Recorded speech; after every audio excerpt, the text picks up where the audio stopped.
আসসালামু আলাইকুম, শুভ সকাল, গুড মর্নিং। আজকে সংবাদপত্রে অনেকগুলো নিউজ রয়েছে। কয়েকটি নিউজ আপনাদের সঙ্গে শেয়ার করব। একটা হচ্ছে যে ইনহেরিটেন্স ট্যাক্স চালু হবে এবং এটার ব্যাপারে এক্সপার্টরা বলছে inheritance tax change the agriculture ফার্মের ক্ষেত্রে inheritance tax change will hit small family farms. Tax analyst যারা আছে তারা সরকারকে বলছে যে inheritance tax government farm inheritance tax এটা ছোট ছোট ফার্মগুলোকে আঘাত করবে, মানে এগুলি ক্ষতিগ্রস্ত হবে। এখানে বলছে যে ফ্রম এপ্রিল নেক্সট ইয়ার, আগামী বছর এপ্রিল থেকে অল ইনহেরিটেড এগ্রিকালচারাল অ্যাসেট, যেসব সকল এগ্রিকালচারাল অ্যাসেট যেগুলি ইনহেরিট করা হবে তাদের জন্য যাদের ভ্যালু 1 মিলিয়নের বেশি তাদেরকে 20% করে আপনাকে ট্যাক্স দিতে হবে, যেটা আগে এক্সাম্পটেড ছিল।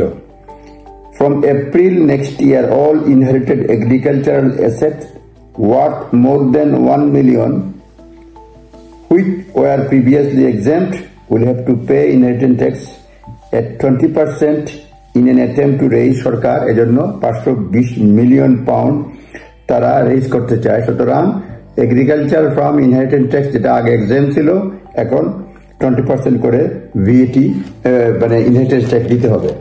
এটা আরেকটা গুড নিউজ হচ্ছে যে অ্যাডমিরাল, যারা অনেকের কার্ড চুরি হয় তারা মানে অ্যাডমিরাল বলছে এগুলি দেখবে। অ্যাডমিরাল সেট আপ মানে তারা 50 মিলিয়ন পাউন্ড আলাদা বরাদ্দ রাখছে ক্লায়েন্টদেরকে, কাস্টমারদেরকে কম্পেনসেট করার জন্য। যারা সেটেলমেন্টের সময় তাদেরকে যথাযথ পয়সা দেওয়া হয় না, যাদের কার্ড চুরি হয়েছে কিন্তু এক্সাক্ট দাম দেওয়া হয় না, ভ্যালু দেওয়া হয় না, তাদেরকে দিবে, তাদেরকে পয়সা দিবে। সুতরাং কাদেরকে চেক করবে এগুলি বলে নাই, তবে 2019 সাল থেকে এটা 25 সাল পর্যন্ত যেসব সেটেলমেন্ট হয়েছে সেসব বিষয়ে তারা পয়সা দিবে বলছে, মানে ক্ষতিপূরণ দিবে। কিভাবে দিবে এটা শুধুমাত্র একটা ডিসিশন আছে। এটা বলছে at Admiral the insufficient claim settlement took place between 2019 and 2025 with the company spurred into action after FCA launched an investigation into several firms in March last year। অর্থাৎ FCA financial conduct authority investigation শুরু করার পরে তারা দেখছে। সুতরাং 2019 সাল থেকে 2025 সাল মধ্যে যেসব ক্লেম ইনসাফিসিয়েন্ট ক্লেম সেটেলমেন্ট হয়েছে সেগুলোর ব্যাপারে লুক করবে।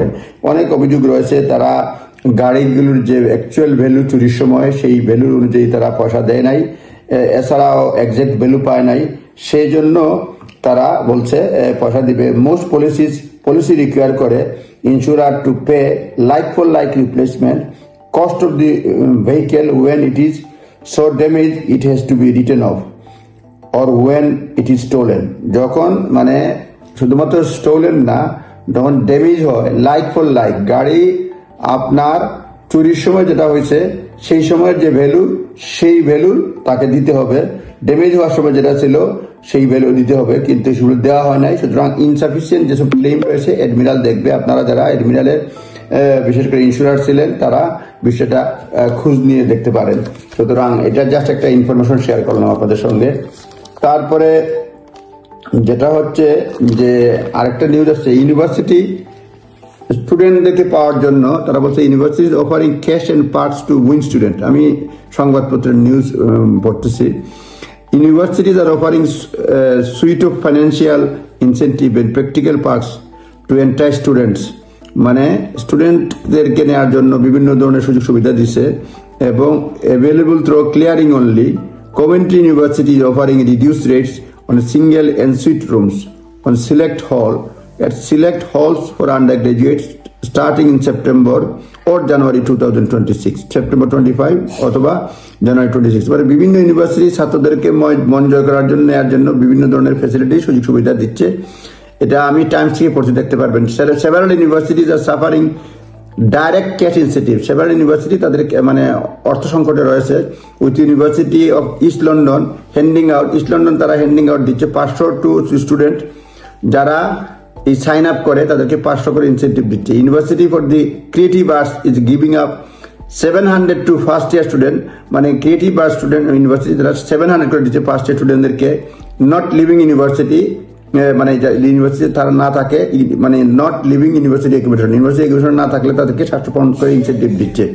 Goldsmith is offering 1800 accommodation bursary for those who apply in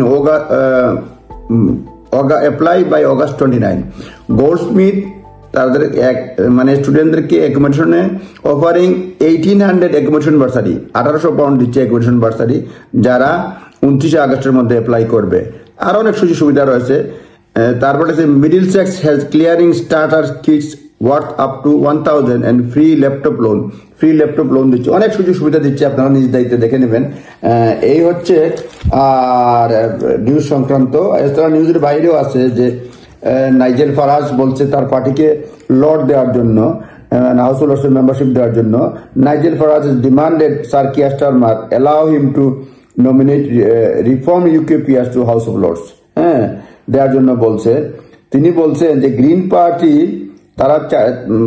তিনি বলছেন যে তাদের 4 জন এমপি আছেন এবং 10 মানে রিফর্ম বলছে তাদের 4 জন এমপি আছে এবং 10টা কাউন্সিল কন্ট্রোল করে, কিন্তু হাউস অফ লর্ডসে তাদের কোনো প্রতিনিধি নাই। একই সাথে নাইজেল ফারাজ যেটা উল্লেখ করছেন যে গ্রিন পার্টি যেখানে 4 জন এমপি আছে তাদের 2 জন পিআর রয়েছেন। তারপরে ডেমোক্রেটিক ইউনিয়নিস্ট পার্টি তাদের 5 জন এমপি আছে, তাদের 6 জন হাউস অফ লর্ডসের মেম্বার রয়েছেন। সুতরাং এইসব ব্যাপারে দাবি জানিয়েছেন। Political appointment to the House of Lords are entirely within the gift of prime মিনিস্টারের উপর সম্পূর্ণভাবে নির্ভর করে এটা বলছে। তারপরে এখানে আরো অনেক কিছু আছে। নাইজেল ফারাজ বলছেন যে despite winning 5 seats at the election and 14% of popular vote, Reform rate দেওয়া হয় নাই। ইনি বলছেন যে তার পার্টি ওভার 4.1 মিলিয়ন ভোট পাইছে জেনারেল ইলেকশন জুলাই, তারপরে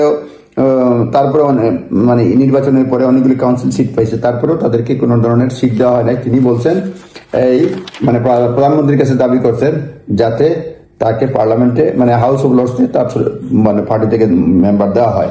এই নিউজগুলো থাকলেও এটা নিউজ, কোনো লিগেল আপডেট বলা যাবে না। থ্যাংক ইউ, সালাম আলাইকুম।